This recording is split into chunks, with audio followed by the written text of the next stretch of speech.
Hello दोस्तों, हमारे channel पे आप सभी का स्वागत है। उम्मीद करती हूँ कि आप लोग बहुत ही अच्छे होंगे। कि जैसा कि आप लोग जानते हैं, जो मेरा वीडियो देखा है उन लोगों को पता होगा कि क्या चल रहा है हमारी ज़िंदगी में।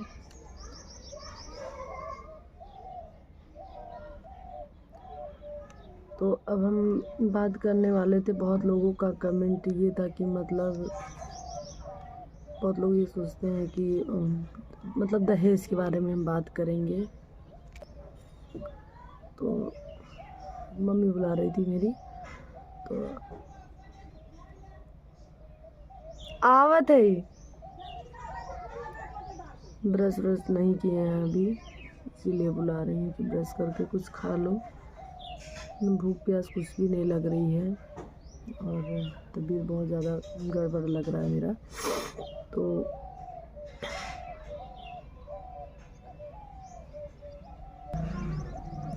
हमारे पापा जब हमारी शादी हमारी सास हमको देखने आई, सबसे पहले हमारे मामा ससुर आए थे देखने। तो मैं कपड़े धो रही थी, लगभग 2 बज रहे थे दोपहर को। तो मैं कपड़े धो रही थी और किसी को नहीं पता था कि हमको देखने आ रहे थे और कोई पहचाना भी नहीं उनको। मैं नहा के कपड़े धो रही थी और जैसे ही आए, हमारे पापा गए थे टिकट निकलवाने, मतलब वो जाते मुंबई कमाने के लिए। तो जैसे ही आए, हमारी मम्मी लहसुन छील रही थी अचार वगैरह बनाने के लिए। तो हम ही से पूछ रहे हैं कि उनका मतलब पापा का नाम लेके कि उनका घर कौन सा है। तो फिर हम सोचे पता नहीं कोई होगा, हो सकता है पापा का दोस्त होंगे। तो हमने कहा कि पापा देखिए कौन आया है। पापा बोले मैं भी नहीं पहचाना। मम्मी बोली मैं भी नहीं पहचान रही हूँ, पता नहीं कौन है। तो फिर मतलब वो बताए कि हम वहाँ से आए हैं, हमको भेजा गया है देखने के लिए। कोई भी फ़ोन नहीं किया कि हाँ आज देखने जा रहे हैं। तो फिर हमारे घर में 2 दरवाज़ा था, घर में जाने के लिए 2 दरवाज़ा था। तो मैं पीछे वाले दरवाजे से फिर अंदर आई। तो मैं कुर्ती वगैरह पहनी थी। तो हम आए, फिर हम कपड़ा वगैरह चेंज किए। तो हमको बुलाए देखने के लिए। तो बाद में बोले कि लड़की तो हमको पसंद है। लड़की को हम तभी देख लिए थे जब बोली कि पापा देखो कौन आया है। लड़की मुझे तभी पसंद थी और देखने के बाद मतलब पसंद करके चले गए। फिर बाद में 5 लोग आए, नहीं फिर मेरी सास आई मुझे देखने। तो पता है क्या बोली कि ठीक तो है लेकिन हमारे बेटे की चेहरे की नहीं है, हमारा बेटा बहुत ज़्यादा सुंदर है। तो मैं नहीं सुनी थी, कोई और सुना था, हमारी फ्रेंड थी वो बता रही थी। उस टाइम शायद मम्मी को बोली भी कि अभी इनको ऐसे ही बोल रही हैं, बाद में क्या होगा। और जाके बोल रही थी कि क्या हमारे बेटे की चेहरे की नहीं है, वहाँ शादी मत करो, हमारे बेटे से ज़्यादा उम्र की हैं, उससे शादी मत करो, ऐसे वैसे मतलब बोलने लगी। तो ससुर बोले कि किसी की बेटी को देख के छोड़ना नहीं चाहिए।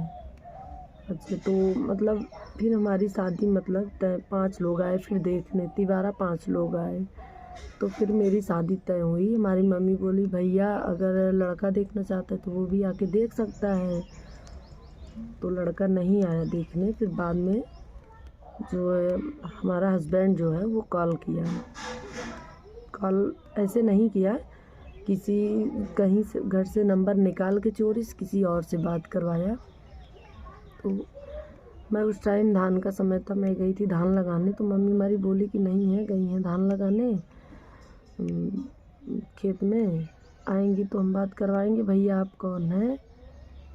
तो बोले कि हम यहाँ से बोल रहे हैं क्योंकि जहाँ उसका मौसी का घर है वहीं हमारी मौसी की लड़की का घर है। तो मेरी मम्मी सोची कि हो सकता है पढ़ने लिखने जाती, हो सकता वहीं का कोई होगा। तो हमारी मम्मी मतलब हम आए धान लगा के, तुम्हारी मम्मी बोलने लगी कि वहाँ से कॉल आया था, पता नहीं कोई लड़का था तुमको पूछ रहा था कौन है। हमने कहा हम तो किसी लड़के को जानते नहीं हैं, कौन किसका फ़ोन आया। तो फिर बाद में फ़ोन आया उसी नंबर पे मैं कॉल नहीं की, हमने कहा हम किसी लड़के को जानते नहीं हैं। उसी नंबर पे फिर कॉल आया शाम को रात में, तब फिर बताया कि हाँ मतलब तुम्हारी जहाँ शादी हो रही है मैं हूँ। तो फिर उसी दिन से हम मतलब हमारी बातचीत थोड़ा बहुत ज़्यादा नहीं, थोड़ा बहुत बातचीत होना चालू हो गया था।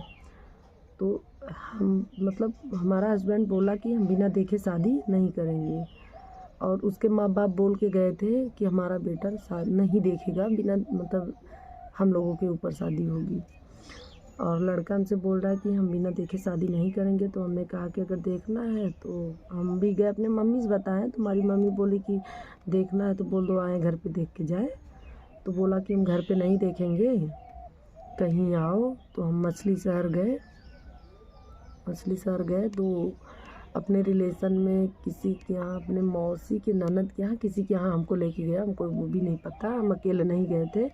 हमारी मम्मी थी दूर खड़ी थी, हमारे मौसी का लड़का था वो भी मम्मी को लेकर दूर खड़ा था।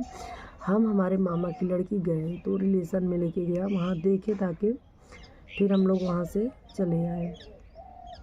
देखे कुछ बोले नहीं, फिर हम वहाँ से चले आए। फिर इधर उधर कॉल पे मतलब बात करने लगे।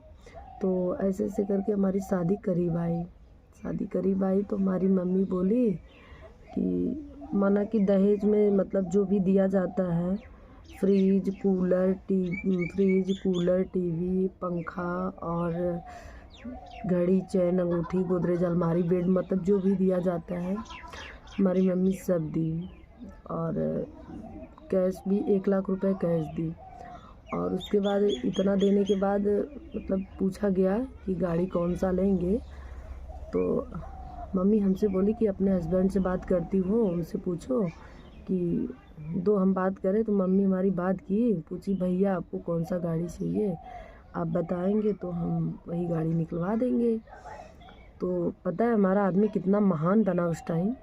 बोला कि मम्मी कर्जा लेने की ज़रूरत नहीं है, जो गाड़ी देंगे आप हम ले लेंगे।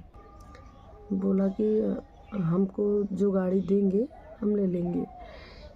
तो हमारी मम्मी बोली कि चलो ठीक है भैया, बता दे तो ज़्यादा अच्छा रहता। तो बोला कि नहीं कोई बात नहीं, कर्जा लेने की ज़रूरत नहीं, जितना बजट रहे अगर दे देंगे तो हम ले लेंगे।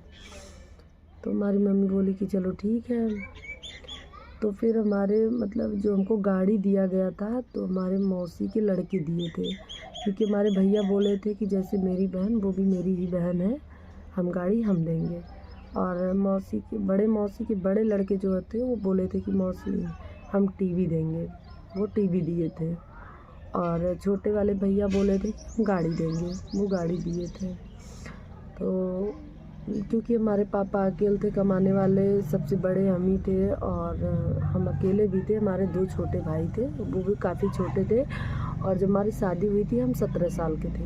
आजकल के बच्चे तो इतना तेज़ तर्राट है, लेकिन जब हमारी शादी हुई थी ना तो मुझे किसी चीज़ का नॉलेज नहीं था, मेरे पास इतना दिमाग भी नहीं था। आजकल के लड़के कितने तेज़ हैं, कितने होशियार हैं।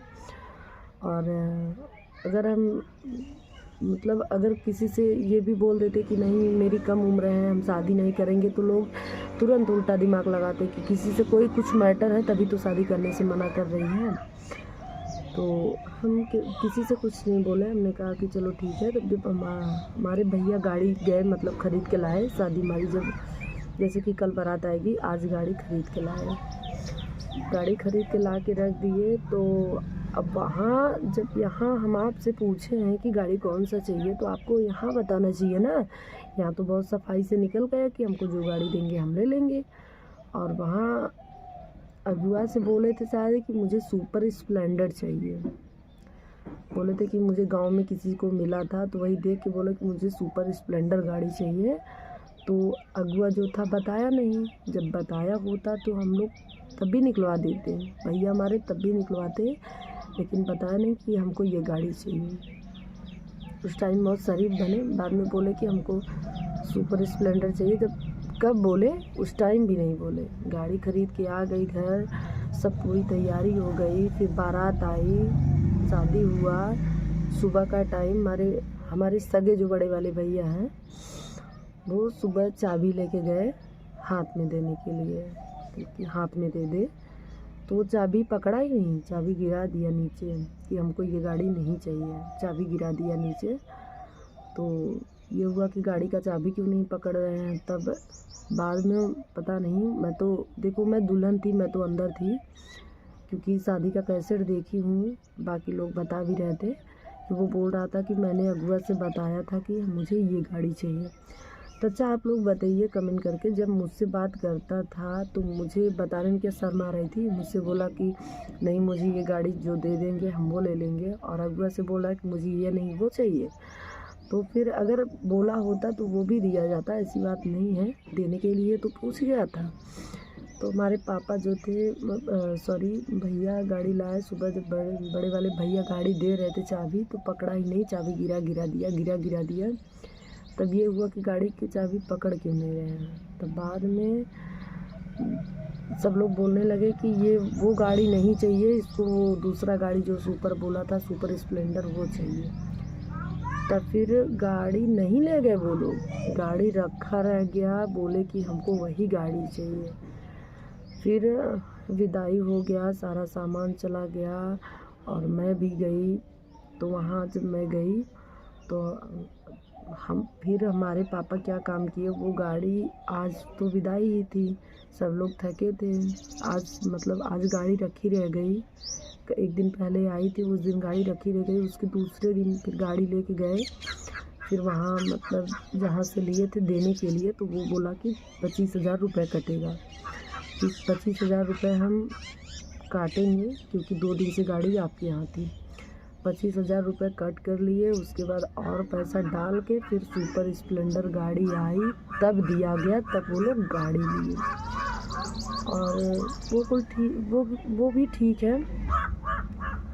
अभी जो मुझे गहना चढ़ाए थे, गहने में मुझे मेरी जब सगाई हुई थी, सगाई में मुझे सोने का रिंग लाए थे, वो भी खरीद के नहीं लाए थे, हमारी बड़ी वाली ननद का था तो उसका चढ़ाए थे। जब मैं शादी में गई तो वो रिंग ले लिए। और लॉकेट नहीं चढ़ाए थे, मुझे रिंग दिए थे और पायल दिए थे, रिंग दिए थे। रिंग तो जब मैं गई शादी को ले लिए क्योंकि हमारी बड़ी ननद का था, रिंग ले लिए और पायल दिए थे। और फिर शादी में हार लाए थे सोने का, मांग टीका लाए थे और हाफ करधन लाए थे, छागल पैर का जो पावजेब होता है वो लाए थे, मेरी सास का था, उसको झरा के लाए थे, साफ़ करवा के वो लाए थे। और सोने का कंगन लाए थे और एक पायल लाए थे, ताक पात लेके पूरा सात थान था। और जब मैं गई तो मेरा जो है अंगूठी ले लिए और सुनार से कंगन जो है उधारे लिए थे, सोने का कंगन लाए थे वो मम्मी बुला रही है मेरी, तो सोने का कंगन लाए थे। तो हमने कहा मतलब बार बार सुनार आ रहा था, तो ये लोग बोले कि हार और कंगन दोनों दे दो, सुनार का पैसा कट जाए। तो मैं बोली कि ठीक है, मैं देने के लिए तैयार हूँ, मैं दे रही हूँ। तो हमारी सास बोली कि हार रहने दो, कभी पहनने के काम आएगा, कंगन दे दो, कंगन दे दिया जाए। तो हमने कंगन तुरंत उठा के दे दिया सोने का, उसको दे दिए सुनार को। और हमको मुंह दिखाई में ढेर सारा जेवर मिला था, हम वो भी झूठ नहीं बोलेंगे। लेकिन जब हमारी सास की बहन के लड़के की शादी, किसी की शादी पड़ती थी ना कहीं रिलेशन में, तो दे दो, मुंह दिखाई देने के लिए ये देना है वो देना है, कभी नाक का दे दिए, कभी पैर का दे दिए, पायल दे दिए। हमको जितना मिला था ना सब दूसरे को मुंह दिखाई में मांग के दे दी। हमने ये सोचा कि हमारा हस्बैंड जो है अकेला है, मैं भी यहाँ से अकेली हूँ, वो भी वहाँ से अकेला, उसकी 5 बहनें हैं। तो हमने सोचा कि चलो ठीक है, अगर हम देंगे, खरीद के दें या अपने पास से दें, पड़ेगा तो ऐसे ही, चाहे ऐसे दें चाहे वैसे दें। तो मैं दे देती थी, जितना मांगे हमने दे दिया। और क्या किया, जो हमारे पापा चैन दिए थे हमारे हस्बैंड को, वो क्या किया, उसकी बहन की शादी पड़ी। तो हमारा जो हमारे शादी का था, हंडा, परात, लोटा, गगरा, कलछुल जो भी बर्तन था A to Z जो बर्तन था उसको उठा के अपनी बेटी को दे दिए, यानी कि हमारी ननद को, उसको दे दिए। प्लस जो टीवी हमारे मौसी के लड़के बड़े वाले दिए थे वो टीवी दे दिए। और हमारे पापा जो चैन दिए थे हमारे हस्बैंड को, चैन उठा के दे दिए। हमने फिर भी कुछ नहीं बोला, हमने कहा चलो ठीक है जाने दो, इधर से करें या उधर से करें, दिए तो मेरा ही जाएगा, चाहे इधर से दें चाहे उधर से दें, कौन सा कहें कि मतलब 2-4 लोग हैं बटेगा तो अलग होगा। आप लोग बताइए, हम इतना सब्र किए वो भी ठीक है, लेकिन मेरे साथ फिर भी मेरा पति मेरे साथ इतना बुरा बर्ताव किया, इतना बर्ताव करता था, मुझे मार पीट के घर से मतलब रूम से निकाल देता था। मैं रात भर ऐसे बैठ के अंगने में बैठ के रात बिताती थी। आप लोग बताइए, खुद सोचिए अपने दिमाग से, अगर इंसान एक बार सो जाता है तो रात बीत जाती है, लेकिन अगर बैठ के रात बिताइए तो कभी ऐसा लगता है कितना बड़ा रात है, बीत ही नहीं रहा है। मैं ऐसे सारी रात वहीं बैठ के रोती थी, गिड़गिड़ाती थी कि दरवाज़ा खोल दो, दरवाज़ा खोल दो। नहीं खोलता था मेरा पति, मुझे वहीं मार के निकाल देता था, दरवाज़ा बंद करके आराम से चैन से सोता था रात। मैंने ये बात अपनी सास को भी बताई, ननद को भी बताई, तो हमारी ननद बोली कि चलो हमने समझाएंगे हम, कोई कुछ मतलब कोई बात नहीं। हमारी ननद क्या बोलती थी कि अभी छोटा है, उसके पास दिमाग नहीं है, शादी हो गया, 2 बच्चे हो गए, कब जब बूढ़ा होगा तब उसके पास अकल आएगा। अगर मैं कोई चीज़ बताती थी, कोई बात समझाती थी कि देखो ये चीज़ ऐसे मत करो, ऐसे करो, ऐसे नुकसान होगा, ऐसे बिगड़ेगा, तो क्या बोलता था कि मुझे ज़्यादा दिमाग मत दो, मैं खुद समझदार हूँ। ठीक है, आप समझदार हो, आप खुद समझो, हम दिमाग नहीं देंगे तो मेरे साथ अच्छे से रहो ना। मुझे कभी 1 रुपये खर्चा देता था, प्लस जो मैं सिलाई वगैरह कभी आसपास के लोग जो 1-2 ब्लाउज़ पा जाती थी, मैं सिलाई कर लेती थी, अगर पैसा मिलता था ना मेरा पैसा वो भी ले लेता था। मैं मायके में आती थी तो हमारी मम्मी जब हमको पैसा देती थी विदाई में, जो भी 2-4 हज़ार देती थी, जाने के बाद तुरंत ले लेता था, बोलता था कि दे दो। हमारे यहाँ कपड़े की दुकान थी, महाराजगंज बाज़ार है वहाँ कपड़े की दुकान थी, तो मैं ये सोचती थी कि चलो ठीक है, पैसा रखने से बढ़ेगा नहीं, माल ला के बेचेगा तो कुछ पैसा मिलेगा ही, इसलिए हम भी दे देते थे, क्योंकि मेरे मन में कोई कपट नहीं था। आप लोग खुद बताइए कि अगर मैं इतना सोचती तो मैं अपना सामान क्यों उठा के देती, क्यों देती मैं अपना सामान। लेकिन मैंने कभी नहीं सोचा, हमने कहा चलो ठीक है। मेरे साथ इतना हुआ, इतना ये लोग किए हैं, इतना किए हैं, मैंने कभी किसी से शेयर नहीं किया। हमने कहा चलो ठीक है, फैमिली है, आज नहीं कल सब सही हो जाएगा। क्यों मेरा जो था सारा सामान छीन लिए, मेरे पापा जो दिए वहाँ भी है, यहाँ तक कि मुझे कपड़ा भी नहीं लाने दे रहे थे। उस दिन जब हमको मारे पीटे, मेरी बच्ची का कपड़ा, मेरी बच्ची रोने लगी कि हमको कपड़ा लेना है, तो वो मेरा ससुर बोल रहा है कि हम कुछ नहीं देंगे। हमने कहा बेटा चलो, हम अगर आपको खिला रहे हैं तो आप जैसा बोलोगी हम कपड़ा खरीदेंगे। जिसका इंसान नहीं होता उसका भगवान होता है, कि अगर हम गलत करेंगे तो ऊपर वाला देखता है। चलो ठीक है, हमने कहा चलो बेटा हम आपके लिए कपड़ा दूसरा खरीदेंगे, जाने दो, आपका कपड़ा मेरा ससुर पहनेगा, वो पहनेगा, जाने दो, हम आपके लिए दूसरा कपड़ा। हमारी बच्ची रास्ते भर रोई कि हमको कपड़ा क्यों नहीं दिलाई, मेरा कपड़ा वही चाहिए, मुझे वही चाहिए। मैं अपने भाई की शादी में ख़रीदी थी कपड़ा, और लेने नहीं दिया, कपड़ा महंगा था, लेने नहीं दिया, बोला कि हम नहीं लेने देंगे। हमने कहा चलो ठीक है, जाने दो, चलो तुम्हारे लिए दूसरा कपड़ा खरीद देंगे। और हमारे साथ इतना मतलब किए, फिर भी हमने कहा चलो ठीक है। उसकी बहन की शादी हुई तो उसकी बहन को सब लोग मना किए कि मतलब गहना मत लेके जाओ, उसको नहीं रहना था, तभी तो गहना लेके गई, वो सारा गहना लेके आई थी। जब छुट्टा हुआ तो ये लोग गहना नहीं दिए, ये भी गहना नहीं दिए। उसी पे मतलब कि चलो ठीक है, आप जो दिए हो आप सब्र करो, जो हम दिए हैं हम सब्र करेंगे। वो लोग काफ़ी गहना लाए थे। क्यों? अपनी बेटी के ऊपर तकलीफ़ पड़ा है तो बहुत ज़्यादा तकलीफ़ है, और मेरे ऊपर क्या हो रहा है मुझे तकलीफ़ नहीं है। दुनिया सोची कि जब मैं वीडियो डालूँगी ना, दुनिया यही सोचेगी, सोचती थी कि यही ख़राब है, यही ऐसी है, यही ऐसी है, ऐसी करती है। इतना दिन नहीं किए, लेकिन अब करना पड़ेगा ना। इतना दिन हम मुँह बंद करके बैठे थे, हम भी एकदम टूट चुके हैं। मेरे पास कोई रास्ता नहीं है। अगर कोई कहता है कि हाँ, हम आपका मदद करेंगे ना, कोई किसी का मदद नहीं करता है। हाँ, होता है कभी कोई। मैं इतना जानती हूँ, मेरा इतना गिरा दिन आया ना, कोई केवल मेरा एक औरत मेरा मदद की है बस। बाकी कोई मदद मेरा नहीं किया है। मैं उसको कभी ज़िंदगी में नहीं भूल सकती। वो मेरा बहुत मदद की है और आज भी मदद करने के लिए तैयार हैं। बोलती हैं कि किसी चीज़ की ज़रूरत पड़े तो आप बताना, मैं आपके साथ खड़ी हूँ। लेकिन खुद अपने को शर्म आती है ना कि मैं बार बार कैसे मुँह फैलाऊँ उसके आगे।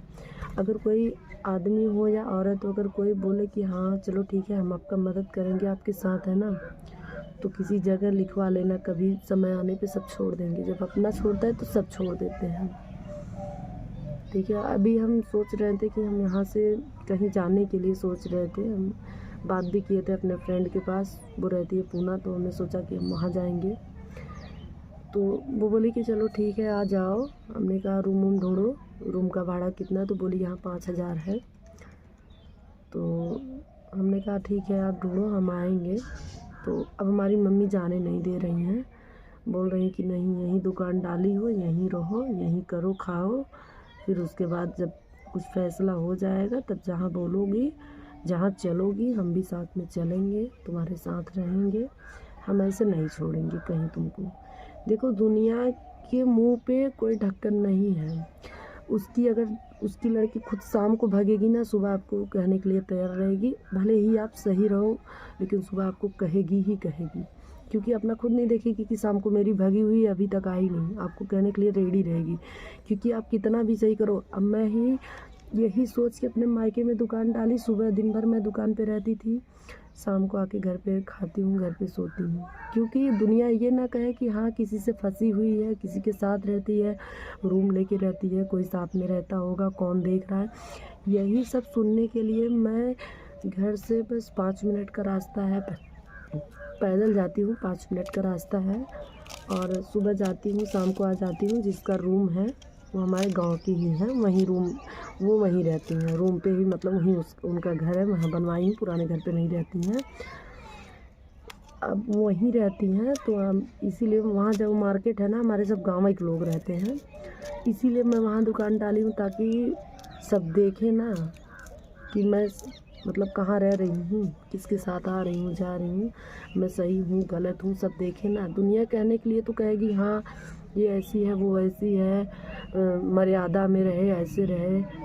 कितने मर्यादा में थी, कितना कैसी थी वो। जहाँ मैं रहती थी ससुराल में, जो लोग देखें अपने आँख से वो खुद जानेंगे मैं कितना क्या करती थी, कैसे रहती थी, कितना सहती थी, वो लोग खुद बताएंगे। लेकिन अब वो वही चीज़ है ना कि जब तक अगर किसी, और हाँ एक चीज़ ये कि मुझे ये नहीं पता था कि हाँ मैं जैसे ही पहुंचूंगी मुझे मारना स्टार्ट कर देंगे। नहीं तो मैं भी, हमारी बच्ची इतनी भी छोटी नहीं, हमारी बच्ची हाथ में मोबाइल ली थी, हम दे देते कि हाँ बेटा कैमरा चालू कर। इतना मेरा दिमाग नहीं काम किया कि हाँ बेटा लो कैमरा चालू करके रखना है, अगर कुछ होगा तो हम वीडियो अपलोड कर लेंगे, डाल देंगे, पब्लिक देख लेगी कि हाँ मतलब क्या हुआ मेरे साथ। क्योंकि मुझे इतना नहीं पता था। और जैसे ही मारना चालू किया, हमारी बच्ची रोई, हमारा ससुर खुद थाने में कबूल किया कि हाँ मैं मारा हूँ। गांव के लोगों को खुद बुलाया कि हाँ मेरी बहू आई है, ऐसे कर रही है, मतलब आई है, आधार कार्ड लेने मैं नहीं दूंगा। मुझे मारे तो सब उनको ही थूके ना कि तुम्हारी बहू थी, क्यों मारे? जब तुम्हारे घर पे आई तुमको मारना क्यों था? दरवाज़ा बंद कर लेते या घर में नहीं घुसने देते, मारे क्यों? क्योंकि मैं घर में पूरा घुसी भी नहीं थी, क्यों मैं दरवाजे पे खड़ी, क्या जैसे ही पैर रखी बाहर गई, पहुंची तो बोला कि घर में नहीं घुसना है। पालक वालक धो रहा था, तुरंत खड़ा हुआ। खड़ा होने के बाद बोला मैं घुसने नहीं दूंगा। हमने कहा क्यों? हम आए हैं आधार कार्ड लेने, बच्ची का आधार कार्ड लेंगे और मुझे कुछ नहीं चाहिए, मैं आधार कार्ड लेके चली जाऊंगी।